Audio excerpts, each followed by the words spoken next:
he slightly turned his head in an unfamiliar direction that he usually doesn't at that time in a speech.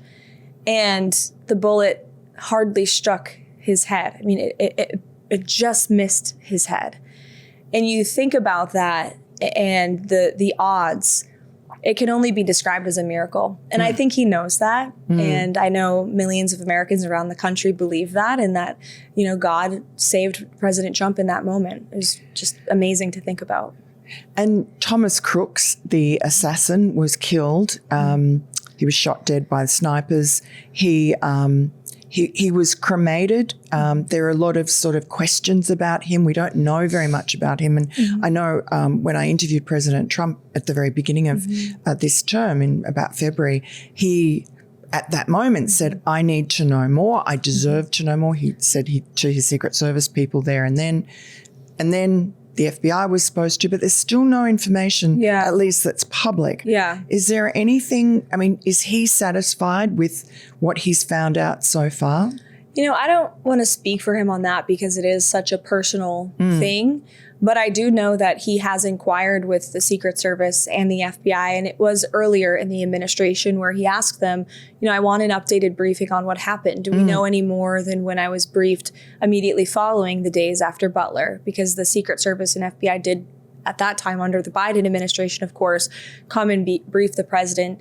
So he's been briefed by his own people on the matter. And whether he's satisfied, that's only a question he can answer. I can't answer it for him. But there are so many questions out there. And did he act alone, et cetera? And it's, it's over a year. It's 16 months now. For sure. So, those questions are definitely deserving of answers. And I understand why the public wants those answers. And I believe the president does too. And so why don't we have them?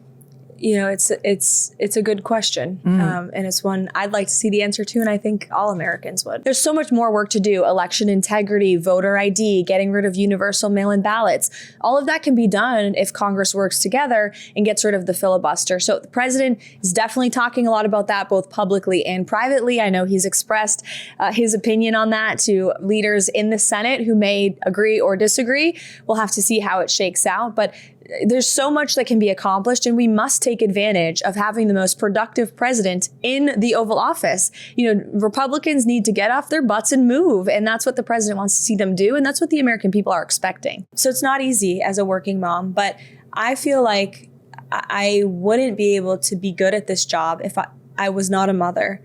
And I say that because I think being a wife and a mom is always my number one priority, and it really grounds me in this job.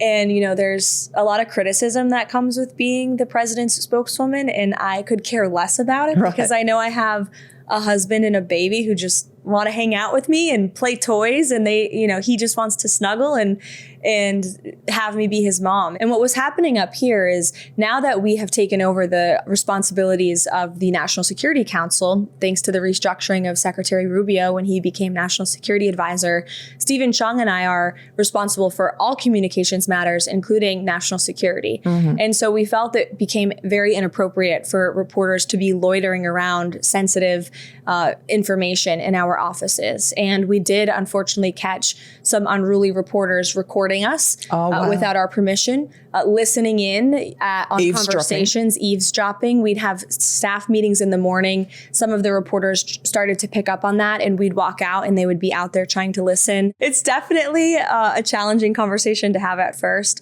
But then, of course, once they got to know him and saw who he is as a man and his character and how much he adores me, I think it became quite easy for them. And now we're all friends. It's a typical family relationship, and my husband has such respect for my parents and the way that they raised me, and we all have a lot of fun together when they come to visit.